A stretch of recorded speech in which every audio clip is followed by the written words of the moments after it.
kasama namin sa paglalakad. Hallelujah, hallelujah. Aming Diyos na buhay, in Jesus name, amen.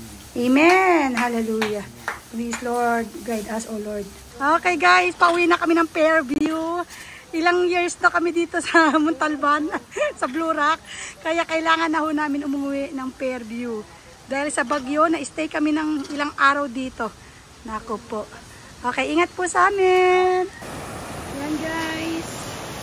Talagang malakas ang ulan dito. Kaya uuwi na kami. Ilang araw na kasi kami dito. Kailangan na namin umuwi. Grabe. Like another experience ito ulit guys. Okay, dyan lang po kayo. Maglalakad kami ng 2 hours. Kasi iniwan po namin ang aming sasakyan. Hindi pwedeng dalhin. Dahil sa mga daraanan, mahirap po. So, hindi na, medyo malalim na kasi dun yung mga, yung daan. Kaya hindi kakayanin ng Montero. Kaya naglakad na lang kami. Banda dito, hindi mo pa alam kung malalim yan. Kaya, mas pinili namin na maglakad. So, ingat po tayo. Ingat kami. Okay po, dyan lang ho kayo mga guys. Okay guys, nandito kami sa pangalawang tulay. Ayan, tatawid kami ngayon dyan sa bakal na yan. Ngayon, kaya pa po siya dahil sa dami ng buhangin yan. Ayan, dito kami dadaan. Okay po. Okay guys. O, sige na, tawid na.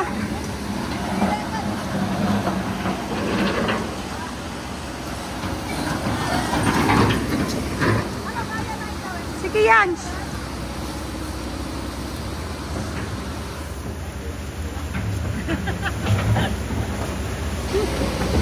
Grabe experience ko.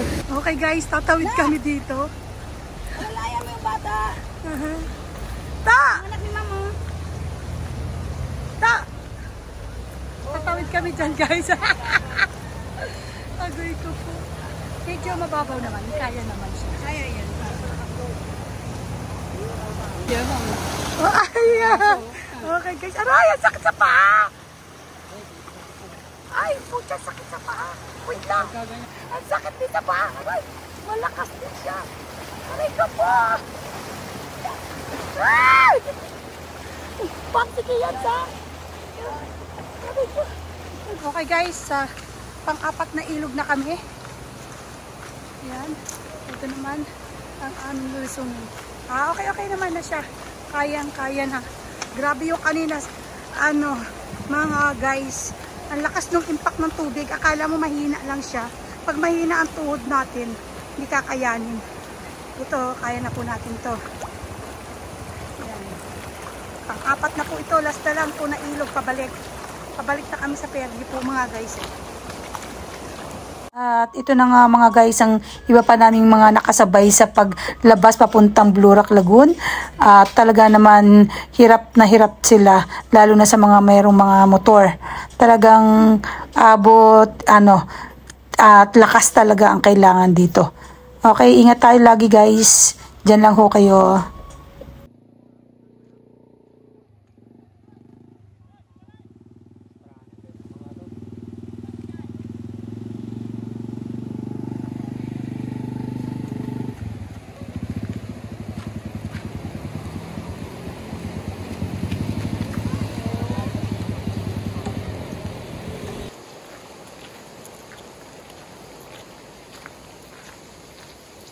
Balik kami mga guys.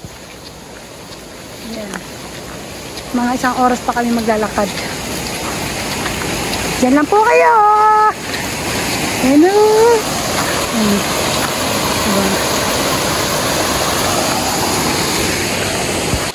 Okay guys, naglakad din siya. Gusto niya maglakad.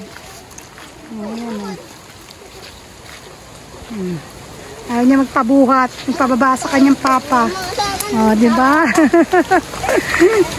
Hi! Kian! Huwag ka dyan! Huwag dyan!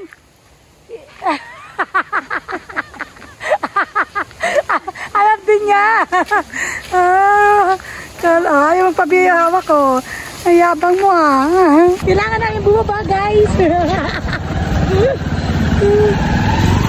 Yan guys, oh, may natumpa kasing poste doon. Ang kilas patuloy na daraanan namin. Tricycle na lang kami. Wala kami kasi hindi tayo naman siya. Yan. So guys, bumaba kami dahil yung sinakyan naming motor, ayun o, nabalaaw. Kaya bumaba kami. Pero malapit-lapit na rin naman kami sa may sakayan ng AUB ba yun? UB? Ayan na guys. Yun guys, oo. Ito na lang daan. Ayan, nabalaaw kami. Ang aming mga paa. Ayun, nabalaaw. Nag-stack up siya mga guys. Dahil ang dami namin, 8 kami nakasakay. 8. Doon yung anak namin si Jen. Ayan. RR tsaka si Ian.